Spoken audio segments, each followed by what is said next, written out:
വളരെ കുറഞ്ഞ സമയം കൊണ്ട് എളുപ്പത്തിൽ ചെയ്തെടുക്കാൻ പറ്റുന്ന ഒരു മെഴുക്കുവരട്ടിയുടെ റെസിപ്പിയാണ്. വളരെ കുറച്ച് ഇൻഗ്രീഡിയൻസ് മാത്രമേ ഇതിലേക്ക് ചേർക്കുന്നുള്ളൂ. എങ്കിൽ പോലും നല്ല ടേസ്റ്റായിട്ട് കിട്ടും. മെഴുക്കുവരട്ടിക്ക് വേണ്ടിയിട്ട് ഏകദേശം ഒരു 1.5 കപ്പ് പയറൊടിച്ചത്, കുറച്ച് സവോള ചെറുതായിട്ട് അരിഞ്ഞത്, തേങ്ങാക്കൊത്ത്, ഇത്രയും സാധനങ്ങൾ എടുത്തു വെച്ചിട്ടുണ്ട്. ഈ മെഴുക്കുവരട്ടിയൊക്കെ ഉണ്ടാക്കുമ്പോൾ ഏറ്റവും ചെറിയ അടുപ്പത്ത് വെച്ച് ഉണ്ടാക്കുന്നതാണ് ഏറ്റവും നല്ലത്. ലോ ഫ്ലെയിമിലിട്ട് ചെയ്തെടുത്താലേ അതിൻ്റെ ആ ടേസ്റ്റ് അതിന് കിട്ടുകയുള്ളൂ.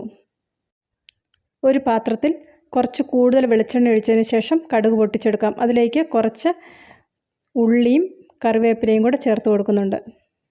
കറിവേപ്പിലയും ഉള്ളിയും കൂടെ മൂത്ത് വന്നപ്പോഴേക്ക് ഇതിലേക്ക് ഒടിച്ചു വച്ചിരിക്കുന്ന പയർ ചേർത്ത് കൊടുക്കാം. ഇനി ഇത് ഉടനെ തന്നെ ഒന്ന് ഇളക്കിയെടുക്കാം. അടിഭാഗത്തുള്ള ഉള്ളിയൊക്കെ കരിഞ്ഞു പോകാതിരിക്കാനാണ് ഇതുപോലെ ഉടനെ തന്നെ ഇളക്കുന്നത്. അതിന് ശേഷമാണ് ഇതിലേക്ക് വേണ്ട ബാക്കി ചേരുവകൾ ചേർത്ത് കൊടുക്കുന്നത്. ഒരു സവോള ചെറുതായിട്ട് അരിഞ്ഞത്, കുറച്ച് തേങ്ങാക്കൊത്ത് എത്ര ഇട്ട് കൊടുക്കുന്നോ അത്രയും നല്ല ടേസ്റ്റ് കിട്ടും മെഴുക്കുവരട്ടിക്ക്. എത്ര എരിവ് വേണോ അതിനനുസരിച്ചുള്ള പച്ചമുളകും കുറച്ച് കറിവേപ്പിലയും കൂടെ ചേർത്ത് കൊടുക്കാം.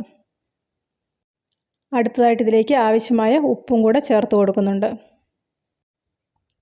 ഇനി ഇതിലേക്ക് വെള്ളം ചേർത്ത് കൊടുക്കുന്നില്ല. വെള്ളം ചേർത്ത് കൊടുത്തിട്ടുണ്ടെങ്കിൽ ഈ മെഴുക്കുവരട്ടിയുടെ ടേസ്റ്റ് കുറയും. ചേർത്തിരിക്കുന്ന ചേരുവകളൊക്കെ ഇതുപോലെ നന്നായിട്ട് ഇളക്കി കൊടുത്തതിന് ശേഷം അടച്ചു വെക്കാം. അതിനുശേഷം ഇത് ഇടയ്ക്കിടയ്ക്കൊന്ന് ഇളക്കി കൊടുക്കണം. ഇതുപോലെയുള്ള മെഴുക്കുവരട്ടി ഉണ്ടാക്കുമ്പോൾ കുറച്ച് കൂടുതൽ വെളിച്ചെണ്ണ ചേർത്താൽ മാത്രമേ ആ മെഴുക്കുവരട്ടിക്ക് നല്ലൊരു ടേസ്റ്റ് കിട്ടുകയുള്ളൂ. പാത്രത്തിൻ്റെ അടിയിൽ പിടിക്കാതെ ഇടയ്ക്കിടയ്ക്ക് ഇതുപോലെ ഒന്ന് ഇളക്കി കൊടുക്കാം. വെന്തെന്ന് മനസ്സിലാകുന്ന സമയത്ത് നമുക്ക് തീ ഓഫ് ചെയ്ത് കൊടുക്കാം.